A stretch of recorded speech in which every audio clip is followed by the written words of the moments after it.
Hi guys, 8 मार्च 2014 Malaysian airlines का flight number 370 जो Kuala Lumpur से बीजिंग के सफ़र में गायब हो गया। वो एक बोइंग 777 था। इसमें 227 मुसाफिर और 12 क्रू के मेंबर्स थे।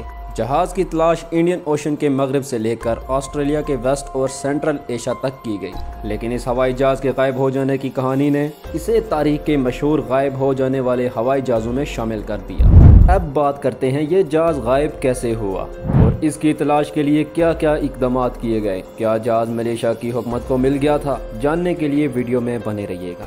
फ्लाइट 370 ने सुबह के 12:41 में लोकल टाइम पर उड़ान भरी और सुबह के 1:01 पर 10,700 मीटर यानी 35,000 फीट की ऊंचाई पर पहुंचा। Aircraft communication addressing and reporting system, जो हवाई जहाज की परफॉर्मेंस के बारे में डेटा भेजता था, ने अपनी आखिरी ट्रांसमिशन 1:07 पर भेजी और इसके बाद इसे बंद कर दिया गया। क्रू की आखिरी आवाज़ कम्युनिकेशन सिस्टम के साथ 1:19 पर हुई और 1:21 पर जहाज का ट्रांसपोंडर, जो हवाई ट्रैफिक कंट्रोल के साथ कम्युनिकेशन करता था, बंद कर दिया गया। बिल्कुल जब जहाज साउथ चाइना सी के ऊपर वियतनामीज हवाई से गुजर रहा था।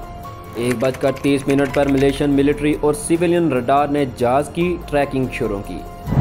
जब ये पलटकर माले पेनिनसुला के ऊपर साउथ वेस्ट और फिर स्ट्रेट ऑफ मलाका के ऊपर नॉर्थ वेस्ट की तरफ उड़ान भरता गया। 2:22 पर मलेशियन मिलिट्री रडार ने अंडमान सी के ऊपर जहाज से कांटेक्ट खो दिया। एक इनमार्सड सैटेलाइट जो इंडियन ओशन के ऊपर जियो स्टेशनरी ऑर्बिट में था ने फ्लाइट 370 से हर 1 घंटे में सिग्नल रिसीव किया और आखिरी बार जहाज को 8:11 पर डिटेक्ट किया गया। पहले जहाज की तलाशें साउथ चाइना सी पर मबनी थीं। जब पता चला कि फ्लाइट 370 ने ट्रांसपोंडर बंद होने के थोड़ी ही देर बाद वेस्ट की तरफ पलट लिया था, तब तलाशें स्ट्रेट ऑफ मलाका और अंडमान सी के तरफ शिफ्ट हुई। 15 मार्च को जब एक हफ्ते बाद पता चला कि इनमार्सड से कांटेक्ट था, सिग्नल का तजिया किया गया। सिग्नल की तफसील से जहाज़ को बारीकी से लोकेट नहीं किया जा सकता था, लेकिन ये मालूम हुआ कि जहाज़ 2 आर्किड्स पर हो सकता था। एक जावा से लेकर इंडियन ओशन के साउथ वेस्ट में ऑस्ट्रेलिया के पास जाता हुआ और दूसरा एशिया की वियतनाम से लेकर तुर्कमेनिस्तान तक फैलता हुआ। तलाशें फिर बढ़ गईं। इंडियन ओशन के साउथ वेस्ट में ऑस्ट्रेलिया के ऊपर, साउदर्न आर्किड्स पर और south east Asia, western China, Indian subcontinent और सेंट्रल एशिया के ऊपर नॉर्दर्न आर्किड्स पर। 24 मार्च को Malaysian prime minister Najib Razak ने ऐलान किया कि फाइनल सिग्नल्स के तजिए के मुताबिक इनमार्सड और UK air accidents investigation branch के मुताबिक जहाज़ इंडियन ओशन के एक दूर पार्ट में क्रैश हुआ था, जो ऑस्ट्रेलिया के 2500 किलोमीटर साउथ वेस्ट में था। इस तरह यह खतरा था कि कोई भी जहाज़ में से बचा नहीं होगा। जाए हादसा के दूर दराज मुकाम की वजह से मलबे की तलाश में रुकावट पैदा हुई। 6 अप्रैल से शुरू होकर एक ऑस्ट्रेलियन शिप ने पर्थ, वेस्टर्न ऑस्ट्रेलिया की 2000 किलोमीटर नॉर्थ वेस्ट में बोइंग 777 की फ़्लाइट रिकॉर्डर ब्लैक बॉक्स से होने वाले कुछ एकॉस्टिक पिंग्स को डिटेक्ट किया। इनमार्सड डेटा का और भी तजिया करने पर AAIB ने 8:19 पर जहाज़ से एक हिस्सा सिग्नल्स मिला, जो एकॉस्टिक पिंग्स के मुकामी मुताबिक था, जिनका आखिरी सुना गया था 8 अप्रैल को। अगर सिग्नल्स फ्लाइट 370 के थे तो ये फ्लाइट रिकॉर्डर की बैटरी ख़त्म होने का इम्कान था।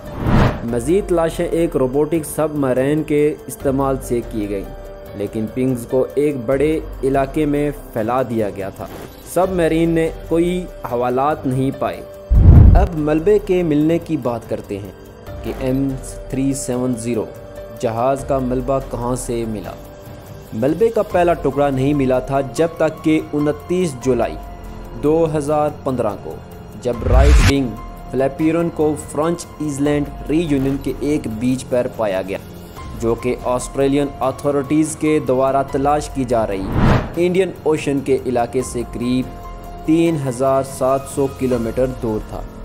अगले साल और आधे में 26 और टुकड़े तंजानिया, मोज़म्बिक्यू, साउथ अफ्रीका, मदागास्कर और मॉरिशस के किनारे पर पाए गए। इन 27 टुकड़ों में से 3 को फ़्लाइट 370 से तल्लक था और 17 को प्लेन से आने के ज़्यादातर ख्याल था। 2 टुकड़े कैबिन के अंदर से थे। इसका मतलब था कि जहाज़ टूट गया था, लेकिन ये नहीं मालूम था कि टूटना हवा में हुआ या समंदर से टकराने में। यूनियन के विंग्स फ्लैपिरॉन और तनंजिया में पाए गए। राइट विंग फ्लैप के टुकड़े ने जाहिर किया कि तैयारा कंट्रोल शुदा नुज़ूल से नहीं गुजरा था, यानी कि जहाज़ को किसी ने पानी में उतारने के लिए गाइड नहीं किया था। कुछ रिसर्चर नोट करते हैं कि फ़्लाइट 370 वर्टिकली पानी में गिर सकता था। एक मॉडलिंग स्टडी के नतीजे के मुताबिक, जो फ्लैपिरॉन के डिस्कवरी से पहले कंडक्ट किया गया था, जो हकीकतन में यही सबूत की कमी को समझा सकता था। मलबे की लोकेशन का इस्तेमाल इंडियन ओशन में तलाशों को मद्देनज़र रखते हुए किया गया, क्योंकि कुछ मुमकिन क्रैश साइट्स ऐसी होती जो अफ्रीका तक ड्रिफ्ट होने वाली मलबा पैदा नहीं करती। मलेशिया, ऑस्ट्रेलिया और चाइना की हुकूमतों ने फ़्लाइट 370 की तलाश को जनवरी 2017 में रद्द कर दी थी। एक अमेरिकन कंपनी ओशन इन्फिनिटी को मलेशियन गवर्नमेंट ने मई 2017 तक तलाश जारी रखने की इजाज़त दी, जब तक कि मलेशियन ट्रांसपोर्ट मिनिस्ट्री ने उस तलाश को भी रद्द करने का ऐलान किया। जुलाई 2018 में मलेशियन गवर्नमेंट ने फ़्लाइट 370 की गायब हो जाने पर अपना फाइनल रिपोर्ट जारी किया। इसे मैकेनिकल ख़राबी का इंतहाई इम्कान नहीं समझा जाता था और फ़्लाइट पाथ में तब्दीली आम तौर पर मैनुअल इनपुट्स के नतीजे में आई, लेकिन इन्वेस्टिगेटर्स नहीं मालूम कर सके कि फ़्लाइट 370 गायब क्यों हुआ। फ़्लाइट 370 की गायब हो जाने के कुछ मुमकिन असबाब। फ़्लाइट 370 के गायब हो जाने के कुछ हफ्तों के बाद नज़रिए मैकेनिकल ख़राबी से लेकर पायलट की खुदकुशी तक पहुंच गए। Aircraft communication addressing and reporting systems और ट्रांसपोर्टर सिग्नल्स के कही जाने वाली बात ने हाईजैकिंग की किसी भी किस्म की चर्चा को बरकरार रखा, लेकिन कोई शख्स या ग्रुप ने जिम्मेदारी कबूल नहीं किया और ये मुश्किल था कि हाईजैकर्स ने जहाज़ को साउथर्न इंडियन ओशन तक उड़ान भरते हुए दिखाया। ये भी मालूम होता है कि सिग्नल्स को जहाज़ के अंदर से बंद किया गया था, जो कि एक क्रू मेंबर की खुदकुशी को इशारा करता था। लेकिन फ़्लाइट से थोड़े ही देर पहले कैप्टन, फर्स्ट ऑफिसर या केबिन क्रू के रवैये में कुछ वाज़ेह शख्सियात नहीं मिलती। 2016 में न्यूयॉर्क मैगज़ीन ने रिवायत की कि पायलट ने अपने घर की फ़्लाइट सिम्युलेटर पर प्लेन के गायब होने से कम अज़ कम 1 महीना पहले साउदर्न इंडियन ओशन में उड़ान भरी, जिसका नतीजा ऐसा था जो मिसिंग एयरक्राफ्ट के फाइनल पाथ से मिलता जुलता था। ये सबूत साथ में पायलट की शख्सियात के बारे में ज़्यादा मालूमात का इजहार होने के बाद एक पहले से तय की गई सोच को मजबूती मिलती है कि ये पहले से तयशुदा pilot induced mass murder suicide था। मलबे की दरियाफ्त के बाद कुछ लोगों ने यह भी कहा कि फ़्लाइट 370 को गिराया गया था, लेकिन कोई मिसाइल या दूसरे प्रोजेक्टाइल्स के चींटे का कोई सबूत नहीं मिला।